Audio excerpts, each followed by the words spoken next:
Okay, let's talk about calendar a little bit. So what you're going to do is you're just going to click on calendar, and it, depending on your browser, it might open up in a new tab or it might open up in a new window. So you can kind of choose how you want that to happen. This will be the calendar, and again you can navigate by day or by week or by month. This is the month view.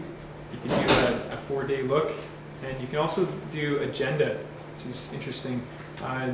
It will show kind of a list of events. So for instance, Jim Costley, he shared me his folder. So if you did an agenda, it would look something like this, for instance. What are the events coming up on a day-to-day basis? Or you can see that on the month view.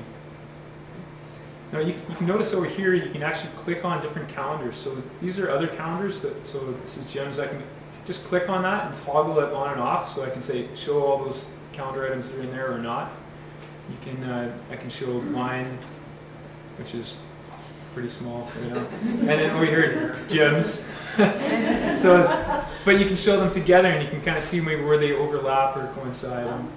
You can also include another one. There's the gym schedule and his own tournament or whatever it is. And you can color code them so that you can have them show us different types of things.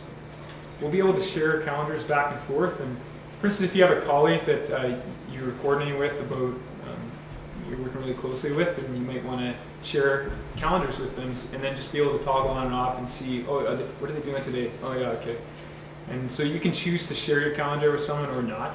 Okay, you can have it as a private calendar or a public calendar. You can create calendars for your classes. You could create an outline for your class and say, okay, here's all the due dates for this next month, and you put them right on there. They can see that calendar in their account, and then you can edit it, and you can make them a contributor. They can put events on it, or they can just read those events. So there's lots of functionality there with calendaring and sharing your calendars that we don't really have as easily right now. Let me show you how to add an event. Okay? So all you want to do is click on the day. So for instance, if you want to add an event on February 9th, you just click in that space, and it opens up this dialog. And you can say tutorial at 3:20 p.m. to 4 p.m. And it's intelligent enough that it actually calibrates the time. It recognizes those timestamps and the title of the thing, and you can create event. Or if you're not sure if it's going to do all the things you want it to do, you can say edit event details. I'll show you that in a second. If you do that, boom, there it is. From 3:20, there it is. It's added your event in kind of one step. You can also, if you look at day, so this February 9th, you can go to the day view. Let's go back to February 9th. So you can navigate through your days like this. And if, let's say you said, oh, it's actually a bit longer, it's going to be like through dinner tutorial. So you can just drag it, or maybe you say, oh, and it's actually starting earlier, starting at 2 o'clock. You can drag it around on the screen that way. And so it's got some functionality. If you want to edit it, though, you can click on it and then say edit event details. And here's where, you know, if it's a repeatable event, it's got all those same sorts of things that Outlook does. If it's an all-day event, it's going to show up a little different. You can actually, one of the new features I put on here is you can actually check other people's schedules while you're making the event. So you can say, oh, open up these calendars that I'm sharing, and will this event work? Yes, and then click it in there. I see you have nothing on your calendar. Yes. And you can actually say what calendar you want it to attach to, if you want to put on the gym schedule or just your account, and add guests, etc. There's lots of things you need to play around with. You can print calendars just like you can in Outlook. Again, you can just navigate through the months this way, or you can navigate on the calendar on the side. And we can access it at home or here, because in Outlook you can only do it here, it's at home. Yeah, and so that's another key thing, is that what you're seeing here and what you're doing in the school will be exactly the same as what you do at home. 24/7, no windows where we have to wait for the server to back up. This is 24/7 access in the same way that you would. So it's no change in the interface at all. So we still are able to access through that Gmail? So we won't be using that address. We'll just be logging into the screen. Go to the home? Yeah. So did you see that part at the beginning? Yeah. Yeah. No. No. Here, I'll switch over here again. So, Sorry, it's okay. refresh it. Good, we need reviews. So on the homepage, Cedars homepage right now, there's a little thing down the bottom, Gmail login. And so you just click there and it will bring up this. And then you just log into that. You can save it in your favorites or whatever. So you won't need any special software or anything to run it. Yeah, it'll be a lot more straightforward. And there's not that warning like, oh, your certificate is... So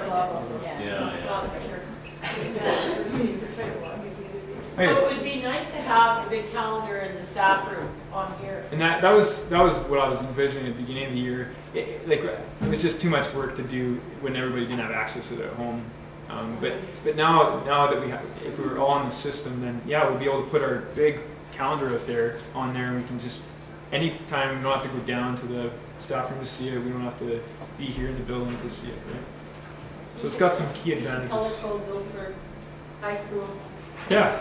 and for elementary, so that when I can, at a glance, I don't have to look at all the cool high school stuff that's happening. Yeah. Or what you, yeah, I mean, depending on how much work you want to do, you could make a high school one and an elementary, and then you could toggle them both to show them together or off. So you can make different calendars. You can create a calendar. So let me just show you how you would do that. Like if you want to go my calendars and you just say create, it's just as easy as like just saying, okay, maybe this is my, I don't know, basketball schedule. So they don't have two teams showing up when we're supposed to play one. All those different things. Calendar is only one aspect of that. And then you can choose to share the calendar with other people or not. You can make the calendar public so that anybody, like you can share it with people outside of our domain. You could send it to someone that you want to share it with. Like if you wanted to share it with your co-coach or whatever, you can send that to them so they have a copy of it. And then you just create your calendar, and then it shows up, and I didn't fill out all the things. Oh, there it is.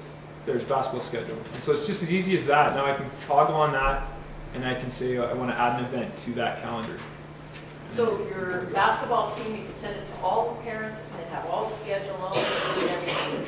Instead of kids saying, "Oh, let's do You it." collect their email addresses, you send that email to everybody, and they would see something very similar to this on a page.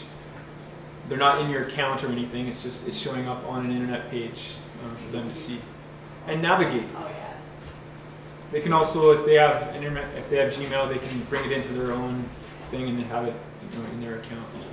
You can also share your, like for instance, at home we have Gmail, so I can show kind of our house events, right? And I can toggle those off and see what's happening tonight for dinner or after dinner or whatever. Any other questions about the calendar? Oh, let me talk about importing your calendar, your present calendar.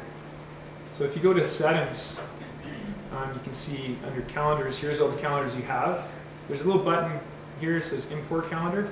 And what you can do is, it gives you instructions how to save your calendar, export your calendar from Outlook, and then import it into here. And it's actually pretty straightforward if you read the instructions.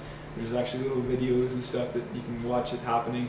And so you can bring your calendar into Gmail without too much of a hassle. It's pretty straightforward to follow those instructions.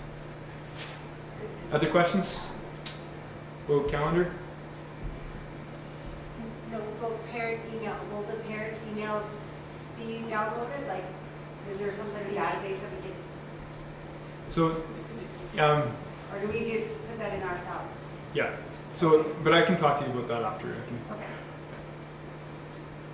Okay. It's straightforward to do a calendar and your contacts. A little bit more involved for the transfer of email. It'd be nice to have this for the whole school-wide, so you're not always looking at phone numbers and stuff, it would all be on. Yeah. Well, BCESIS has that information. That's more the. It's got to have the right security and stuff, right? Too. So.